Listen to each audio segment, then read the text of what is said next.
Evo što se događa, ekipa zaljubljena u nogomet. Situacija u Dinamu Zagrebu je napetija nego ikad prije. Držite se za srce, jer trener Igor Bišćan više nije dio tima. Da, dobro ste pročitali, napetost je bila u zraku još od eliminacije iz Lige prvaka, a glasine su vrištale na sve strane.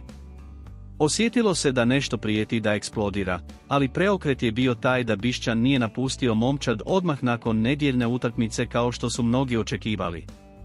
Ali prava drama tek dolazi, i to u ponedjeljak, kada su se obavile konzultacije i kada su počele kružiti informacije o nedostatku podrške Visokog upravnog odbora kluba. Nakon utakmice sa AEK-om, postalo je jasno da trener osjeća pritisak, moj prijatelju. Čak i dragi Dario Šimić više nije davao pljesak treneru. Sjećate se što je rekao u Ateni? Trener ima podršku uprave, izjavio je, ali s velikim ali. Obavezno je naglasio da će tim stručnjaka malo bolje provjeriti Bišćanov rad. I znate već, zar ne? To je onaj znak da su promjene na pomolu. Čak je kružila verzija da će Bišćan ostati na klupi za utakmicu protiv Sparte u četvrtak. Ali vjerujte mi, to bi samo produžilo agoniju.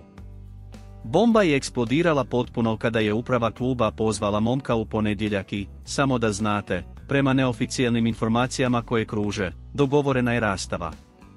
Prekid, oproštaj, uzajamna raskid ugovora, nazovite kako želite. Sada, veliko pitanje je, tko će stupiti na teren kao nasljednik Bišćana. Opis je prepun imena, ali jedno koje uzima svjetlo reflektora je Vladimir Petković, bivši trener Švicarske. Sjećate se da je već bio spomenut prošle godine. Samo što je tada poslao hvala, ali ne hvala, na poziv. Sada, tu su drugi u igri, poput trenera Rijeke, Sergeja Jakirovića i Gorana Tomića, koji se vratio iz Ujedinjenih Arapskih Emirata.